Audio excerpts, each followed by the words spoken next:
മാധ്യമപ്രവർത്തകർക്ക് അഴിമതിക്കെതിരായി കഴിഞ്ഞ 5 വർഷം ഞങ്ങൾ നടത്തിയ പോരാട്ടം നൽകിയ പിന്തുണ ഒരു കാര്യം ഉറപ്പു പറയാൻ ഞങ്ങൾ കണ്ണിലെ കൃഷ്ണമണി പോലെ തിരുവനന്തപുരത്ത് കാത്തുസൂക്ഷിക്കും. ഈ വിധി എന്ന് പറയുന്ന അഴിമതിക്കെതിരെയുള്ള വിധിയാണ്.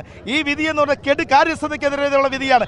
ഈ വിധി എന്ന് പറയുന്ന വികസനം വേണമെന്ന് ആവശ്യപ്പെട്ടുകൊണ്ടുള്ള വിധിയാണ്. തിരുവനന്തപുരം നഗരത്തിൽ ഒരു മാസ്റ്റർ പ്ലാൻ തയ്യാറാക്കും. 45 ദിവസത്തിനകത്തും നരേന്ദ്രമോദി എത്തുമെന്ന് പറഞ്ഞത് ചില്ലറക്കാരനല്ല.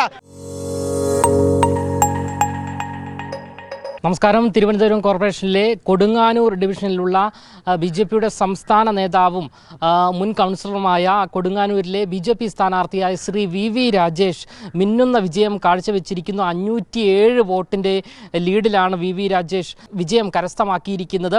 തിരുവനന്തപുരം കോർപ്പറേഷൻ ബി.ജെ.പി ഭരിക്കുമെന്നുള്ള ഉറപ്പിലേക്ക് ഈയൊരു വിജയമെല്ലാം തന്നെ പോയിക്കൊണ്ടിരിക്കുകയാണ്. എന്തായാലും വളരെ വലിയ വിജയപ്രതീക്ഷ തന്നെയായിരുന്നു ആദ്യഘട്ടം മുതലേ ബി.ജെ.പി പങ്കുവച്ചിരുന്നത്. എന്തായാലും വി രാജേഷ് കൊടുങ്ങാനൂരിൽ നിന്നും 507 വോട്ടിൻ്റെ ഭൂരിപക്ഷത്തിൽ വിജയിച്ചിരിക്കുന്നു എന്നുള്ള ഏറ്റവും പ്രധാനപ്പെട്ട റിപ്പോർട്ടാണ് പുറത്ത് വരുന്നത്. അദ്ദേഹം തന്നെ ഇപ്പോൾ മാധ്യമങ്ങളോട് പ്രതികരിക്കുകയാണ്. തീർച്ചയായിട്ടും വളരെ വളരെ വളരെ സന്തോഷമുണ്ട്. പത്മയാണ് എൻ്റെ വാർഡിൽ. അയാൾ ചെയ്തു വെച്ച അടിത്തറയാണ് എനിക്ക് ഭൂരിപക്ഷം കൂട്ടിയത്.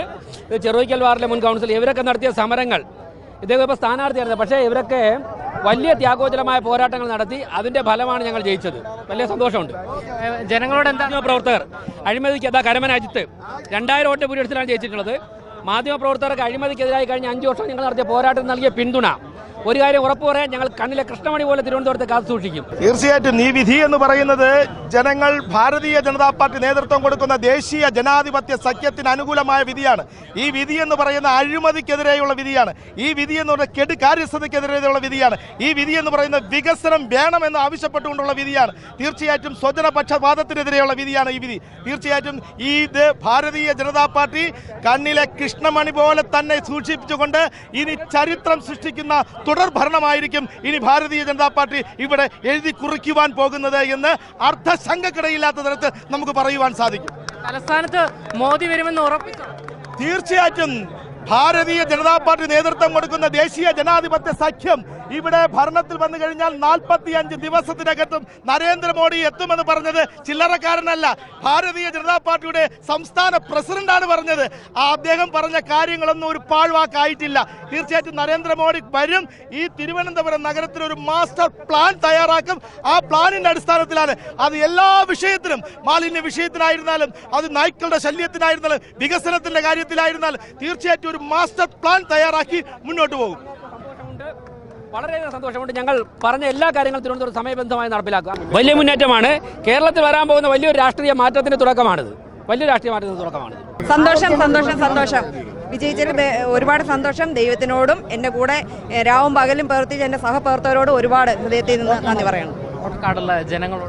മണക്കാട് ജനങ്ങളോട് പറയുന്നത്, എന്നെ വിശ്വസിച്ച്, എൻ്റെ പ്രസ്ഥാനത്തിനെ വിശ്വസിച്ച് വോട്ട് ചെയ്ത എല്ലാവർക്കും ഹൃദയം നിറഞ്ഞ നന്ദി അറിയിക്കുന്നു. അവരോടൊപ്പം ഞാൻ എന്നും കാണും. എന്തായാലും മുൻ കൗൺസിലറായിരുന്ന വി രാജേഷ് ഏറെ പ്രതീക്ഷയോടുകൂടി തന്നെയാണ് കൊടുങ്ങാനൂർ വാർഡിൽ മത്സരിച്ചത്. നിലവിലിപ്പോൾ 507 വോട്ടിൻ്റെ ഭൂരിപക്ഷത്തിൽ വിജയിച്ചിരിക്കുന്നു. അതേസമയം തന്നെ ശാസ്തമംഗലം വാർഡിൽ മത്സരിച്ച് വിജയിച്ച ശ്രീലേഖയാണോ അല്ലെങ്കിൽ വി രാജേഷ് ആണോ ബി.ജെ.പി വിജയിച്ചു കഴിഞ്ഞാൽ മേയറാകുക എന്നുള്ള ചോദ്യങ്ങളെല്ലാം തന്നെ ഉയർന്നു വന്നിരുന്നു. എന്തായാലും വരും ദിവസങ്ങളിൽ ആ ഒരു ഉത്തരവും ലഭിക്കുമെന്നുള്ള പ്രതീക്ഷയാണ് ജനങ്ങൾക്ക് ഉള്ളത്. നിലവിലിപ്പോൾ ശ്രീലേഖ ഉൾപ്പെടെയുള്ള ബി.ജെ.പി സ്ഥാനാർത്ഥികൾ വിജയിച്ചിരിക്കുകയാണ്. ഭരണം ബി.ജെ.പിയുടെ കരങ്ങളിലേക്ക് എത്തി എന്നുള്ള ഒരു ഉറപ്പിലേക്ക് ബി.ജെ.പി നേതാക്കളും എത്തിച്ചേർന്നിരിക്കുന്നു. ക്യാമറമാൻ അഖിൽ അശോകിനൊപ്പം അമൽ രുദ്ര, മറുനാടൻ മലയാളി, തിരുവനന്തപുരം.